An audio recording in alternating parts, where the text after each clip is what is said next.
के इस सम्मान समारोह में मंच पर उपस्थित राजस्थान के लोकप्रिय मुख्यमंत्री आदरणीय गहलोत साहब और हम में से ही जो बरसों तक हमारे साथ इस सदन की शान रहे, इस सदन के बाबत जितनी जानकारी आपने जो है ग्रहण की, मैं समझता हूँ कि बहुत कम लोग ऐसे होंगे जिन्होंने इतनी जानकारी लेकर के और यहाँ पर अपनी विद्वता का परिचय दिया है।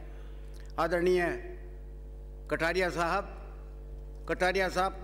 पहली बार आज राजस्थान के राज्यपाल के रूप में राजस्थान पधारे हैं, तो उनका मैं हार्दिक स्वागत करता हूं। और ख़ास तौर पर चूँकि आप हम में से ही उठ कर के गए हैं, आसाम गए हैं और आसाम में राज्यपाल बन कर के आप निश्चित तौर पर हम ये आशा करते हैं कि आसाम में रहने वाले राजस्थानियों को आपका आशीर्वाद हमेशा मिलता रहेगा, क्योंकि जनता की सेवा के लिए आप हमेशा तत्पर भी रहे हैं और जनसंपर्क भी आपका रहा है। इसलिए आप जनसंपर्क को न राज्यपाल के वैभव को न देखते हुए निश्चित तौर पर उन लोगों को आशीर्वाद देंगे जो राजस्थानी जितने भी वहाँ पर रहते हैं। सर्वश्रेष्ठ विधायक का खिताब से नवाजे गए आदरणीय अमीन खान साहब, जो पिछली बार मंत्री भी थे और 5 बार से जो है लगातार इस सदन के विधायक रहे हैं, जिनके बारे में जब भी अभी स्पीकर साहब ने कहा कि कम समय में अपनी बात रख करके और मजबूती के साथ रख करके जिस प्रकार से आपने कई जो है अच्छी उदाहरण दिए हैं, मैं उनके लिए भी अपनी तरफ से बहुत बहुत स्वागत करता हूं इस बात का और उनको बहुत बहुत बधाई देता हूं। श्रीमती अनीता बघेल भी मंत्री रहीं, महिला और बाल विकास की आप सदस्य, वो शायद अध्यक्ष भी रहीं और 3 या 4 बार आप यहाँ की सदस्य भी रहीं। निश्चित तौर पर आपने भी जो है जिस अनुशासन रखते हुए, अपनी बात को रखते हुए हमेशा शासन का आदर किया और आदर करके जो है यहाँ पर बिल्कुल शांत पूर्वक जो है अपनी बात रख करके हम सब लोगों को जो है आपने वो हमें इम्प्रेस किया। तो इसलिए मैं आपका भी बहुत बहुत स्वागत करता हूँ और आपको बहुत बहुत बधाई देता हूँ। देश में लोकतंत्र को मजबूत करने के लिए विधानसभा की भूमिका पर अध्यक्ष महोदय ने सेमिनार भी बुलाई है। सेमिनार भी है, सम्मान भी है, उसके बारे में विस्तार से अपने विचार भी रखे हैं। लेकिन आज पार्लियामेंट में जिस तरीके के दृश्य देखने को मिलते हैं कि पार्लियामेंट को जिस प्रकार से म्यूट किया जा रहा है, ये स्थिति बड़ी खेदजनक और दुखद है।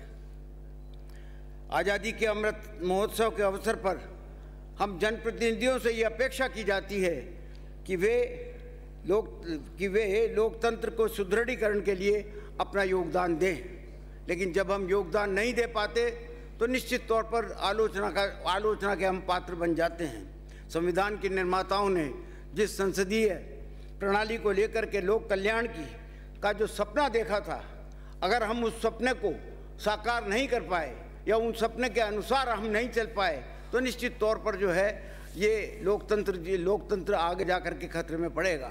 तो इसलिए हमें बड़ी सावधानी के साथ संविधान निर्माताओं के द्वारा जो संविधान बनाया गया है उसकी हूबहू पालना करने में और उसको ईमानदारी के साथ उसको लागू करने में अपनी भूमिका निभानी चाहिए।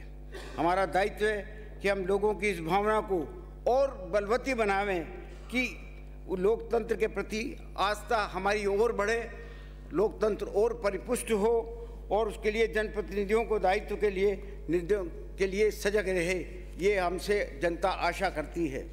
ये यदि विधायी सदन अपने कर्तव्यों का भली भांति निर्वहन नहीं कर पाएंगे तो संविधान का ढांचा चरमरा जाएगा। दूसरे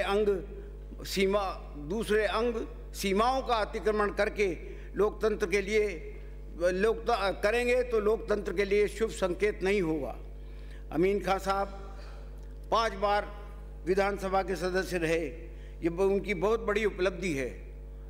मैं कोटा का रहने वाला हूँ। कोटा में एक फैमिली है जो आप ही के क्षेत्र से काफ़ी 15-20 साल से कोटा में रह रहे हैं। एक बार जब उनसे मेरी बात हुई तो उन्होंने बताया कि अमीन साहब की लोकप्रियता न केवल अपने चुनाव क्षेत्र में है, बल्कि बॉर्डर के दूसरी तरफ भी कई लोग आपके प्रशंसक हैं, जो आपके व्यवहार के प्रति और आपकी जनसेवा के प्रति और आपके कर्तव्यों के निर्वहन के प्रति जो है आपकी तारीफ करते हैं। मैं आपको बहुत बहुत बधाई देता हूँ, बहुत बहुत बधाई देता हूँ।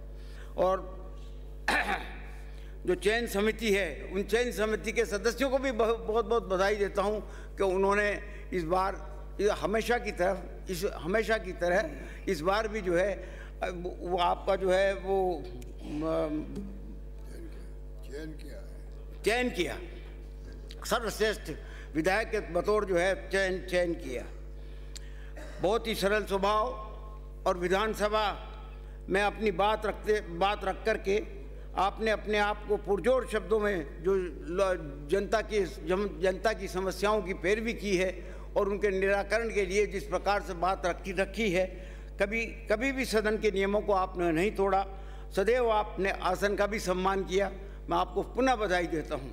इसी प्रकार बहन अनीता बघेल जो लगातार 4 दफ़े मेंबर रही है और आप भी कई बार मंत्री भी बनी तथा बच्चों और कल्याणकारी समिति की अध्यक्ष भी रही।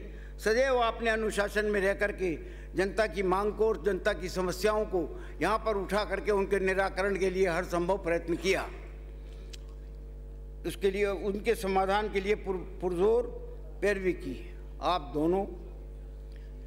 दोनों के लिए बड़े ही गर्व और सम्मान की बात है कि आज आपको सर्वश्रेष्ठ विधायक के खिताब से नवाजा गया है। मैं पुनः आप दोनों को बधाई देता हूं और आदरणीय कटारिया साहब का बहुत बहुत सम्मान करते हुए बहुत बहुत बधाई देता हूं उनको, और आशा करता हूं कि आपका जुड़ाव हमेशा राजस्थान से भी बना रहेगा और असम के राजस्थानियों से भी बना रहेगा। जय हिंद।